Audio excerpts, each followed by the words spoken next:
Olá, sejam bem-vindos a mais um episódio da websérie Tailor Talks, do programa TailorMade. O TailorMade é um programa que busca trazer proximidade, transparência e parceria entre a Terreos e seus clientes. E o Tailor Talks é uma iniciativa que visa a troca de experiência e conhecimento entre a Terreos e os nossos clientes, fornecedores e parceiros. Eu sou João Rafael, gerente de exportação e derivativos da Terreos, e nosso convidado de hoje é o Luiz Silvestre, Chief Trader da Sukiden.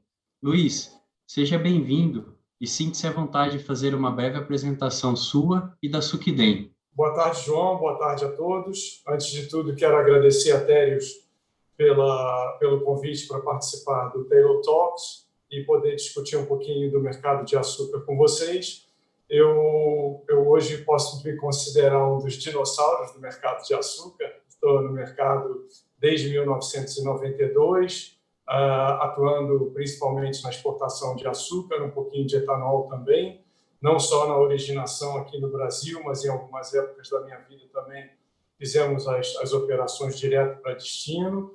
Estou desde 2015 na Sukiden como Chief Trader. Sukiden é uma trading francesa, fundada há cerca de 60 anos atrás, com escritórios em vários países do mundo, e uma atuação que nos coloca aí entre os 3 maiores traders de açúcar globais. Muitas vezes, nós somos provocados a trazer uma visão de curto e médio prazo sobre o consumo e oferta de açúcar mundial. Como você avalia não só a visão de curto e médio prazo, mas também de longo prazo para oferta e demanda a nível global, onde que esses estoques estão concentrados do ponto de vista de oferta e também do ponto de vista de consumo? O mercado está todo focado no centro-sul do Brasil e o que pode acontecer aqui em termos de clima. Os últimos meses nós tivemos chuvas abaixo da média, isso tem impactado o desenvolvimento do canavial e todo o mercado está bastante preocupado com o desenrolar da safra do centro-sul do Brasil. Nós esperamos chuvas em março, elas não vieram, esperamos em abril, elas não vieram. Essa falta de chuvas certamente afetou o primeiro terço da safra, provavelmente vamos ter um rendimento agrícola abaixo do esperado, abaixo do que foi ano passado, e agora a esperança é que a gente tenha chuvas em maio que possam ajudar a recuperar o canavial do segundo e do terceiro terço da safra e também o plantio, de forma que o ano que vem a gente possa voltar a ter uma safra, entre aspas, normal. A questão do médio e do longo prazo, isso é muito interessante, porque a gente gosta muito de olhar o lado de cá do Brasil. O Brasil, de um ano para outro, o Brasil teve a capacidade de colocar 12 milhões de toneladas de açúcar no mercado, em função da flexibilidade que as usinas desenvolveram de direcionar a cana ou para açúcar ou para etanol. Essa flexibilidade dá ao Brasil uma condição ímpar de atuar nos mercados de açúcar e de energia, e o mundo inteiro, então, fica tentando entender o que pode acontecer no Brasil. No que diz respeito a médio e longo prazo, eu acho que se a gente olhar os dados das Nações Unidas, a Organização Mundial do Comércio, tudo, a gente vai ver que o mundo passa por uma transformação muito grande e é um mundo melhor do que a gente está acostumado a escutar. Os dados, eu tive acesso a uns dados interessantes recentemente, através de um livro que eu li, mas nos últimos 20 anos, de 1997 a 2017, você teve no mundo 770 milhões de pessoas saindo da linha da pobreza.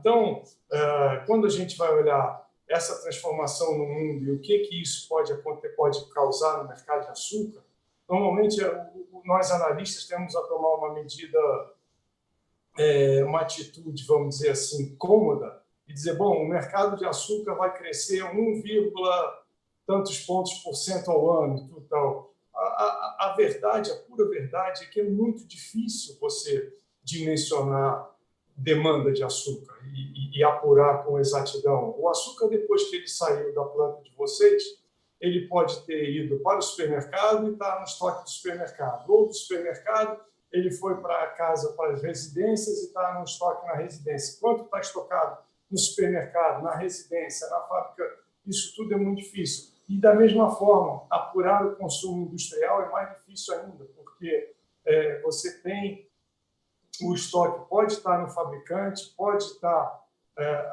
no lojista, pode estar na casa das pessoas. Então, a gente acha que a gente acaba tentando resumir essa dificuldade em apurar números que nem sempre eles são tão precisos assim, né? Então, se você olha essa transformação do mundo, com tanta gente saindo da linha da pobreza, é claro que esse último ano agora, de 2020 e 2021, a gente deve ter um retrocesso nesse processo de melhora do mundo, de pessoas saindo da linha da pobreza em função de todo o estrago que a pandemia vem causando, mas a tendência é que o mundo seja um mundo melhor, né? E que a hora que as pessoas saem dessa linha da pobreza, elas buscam açúcar e proteína. Então, você acaba fomentando o consumo em países que tinham uma renda per capita menor, e essa renda per capita cresceu um pouco. Com isso, você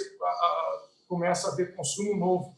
E esse processo ele não deve parar por aí. As pessoas estimam que até 2040 você tenha mais 2 bilhões de consumidores e com uma alteração na geografia do mundo também. O principal eixo de comércio sairia do Oceano Atlântico e pelo crescimento da população na África e na Ásia, esse eixo estaria no Oceano Índico. Então, eu, olhando do lado do produtor, eu seria otimista, porque eu acho que tem muita coisa para acontecer em termos de consumo. E me alongando um pouquinho mais, João, não é só na questão do consumo do açúcar, porque esses países, quando você olha hoje China e Índia, que são os países com as maiores populações, esses países não têm uma emissão de CO2 per capita maior do que Estados Unidos e Alemanha, mas a emissão absoluta é maior já. Então, a China já emite mais carbono, mais CO2 do que os Estados Unidos, a Índia mais do que a Alemanha. Então, além da solução de alimentação, e aí o açúcar tem um papel preponderante, esses países vão precisar de uma solução ambiental também, né? Nós tivemos agora a reunião a cúpula do clima em Washington, todo mundo antecipando compromissos, e esses países vão ter que tomar alguma medida para você, quando olha a poluição em Delhi, a poluição em Beijing, tudo, você tem que ver que são problemas graves e que vão ter que ser equacionados de uma forma ou de outra. E aí você, então, entra também com o etanol, que tem um papel muito importante nesse processo todo. Luiz, muito obrigado pela sua visão do ponto de vista de consumo e demanda, e também por dar a oportunidade de comentar um pouco sobre a energia limpa. A gente observa que o Brasil é um grande player de energia renovável no mundo, e que muitas vezes essa mesma matriz energética que existe hoje no Brasil, ela não existe em outros países. Como você avalia o posicionamento do Brasil a nível mundial, do ponto de vista tanto pela demanda e oferta de alimentos e por energia limpa e renovável? João, esse é um tema muito, muito agradável, interessante. O Brasil começou num processo de adicionar etanol à gasolina e hoje nós temos 27% de etanol na gasolina, tá? Sem falar nos 40%, 50% dos veículos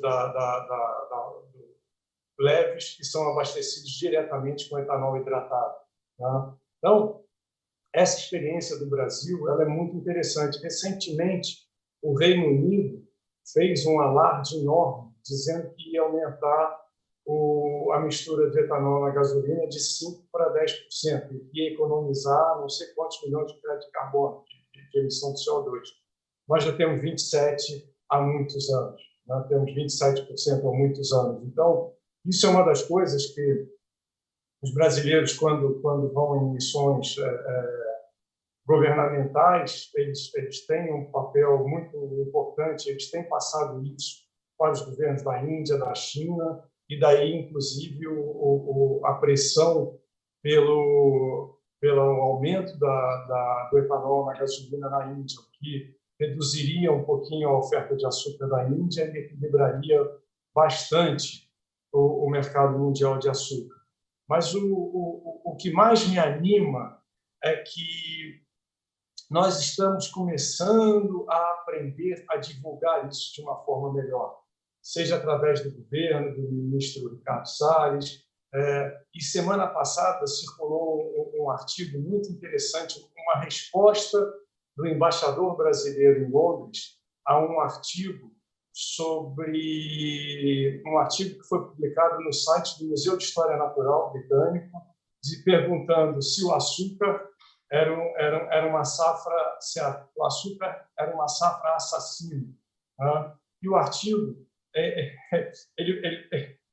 é tão fraco, desculpem o termo, que ele chega a dizer que o açúcar de beterraba gera menos CO2 do que o açúcar de cana. Então, são coisas assim.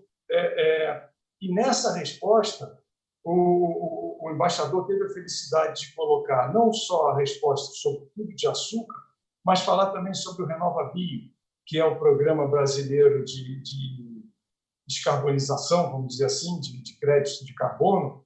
E uma das coisas que ele chamou a atenção é que é muito bacana, no Brasil, eu vejo, por exemplo, no Rio de Janeiro, eu sou carioca, moro no Rio de Janeiro, e é um pouco fora do eixo de produção, eu acho que pouquíssimas pessoas conhecem o RenovaBio.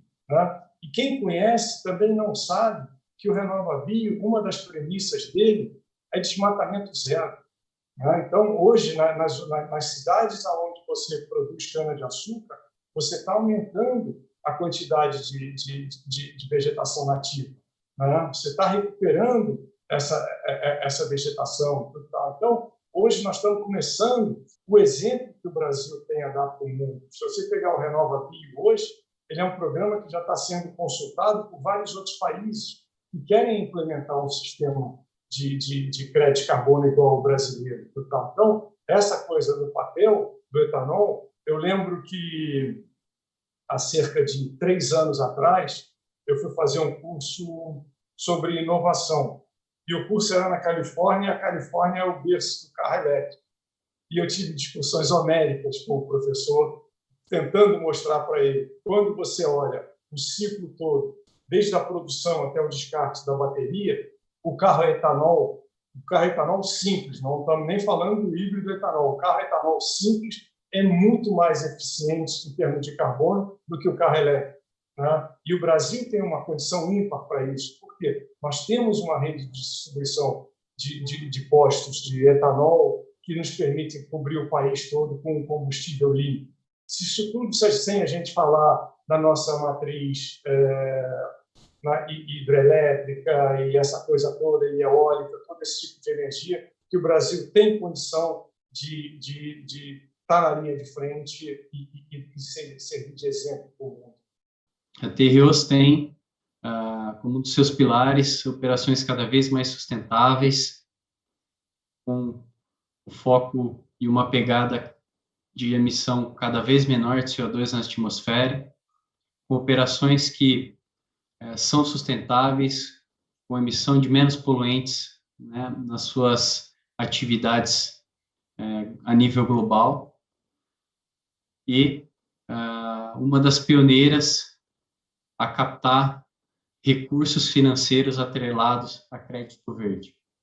Luiz, muito obrigado pela sua contribuição. Foi um prazer participar desse Taylor Talks com vocês. Nós, da Sukiden, temos um orgulho muito grande da parceria com a Tereos, a parceria de longa data, e uma admiração muito grande pela operação de vocês, e uma operação muito abrangente, que vai desde o setor primário até o terciário, com venda de açúcar B2B, B2C, cogeração de energia e, mais ainda, uma empresa muito avançada em toda a questão ESG. Então, nós temos valorizamos muito essa parceria com vocês e nos colocamos à disposição de fortalecer esses laços que nós temos entre as nossas empresas. Muito obrigado. Obrigado, Luiz. Constantemente a gente tem compartilhado os conteúdos do Taylor Talks através do nosso canal no YouTube, no nosso site, através dos nossos key accounts e vendedores. Obrigado por mais essa oportunidade de compartilhar experiência, conteúdo de grande valia para nós, os nossos parceiros e clientes. Obrigado e até a próxima.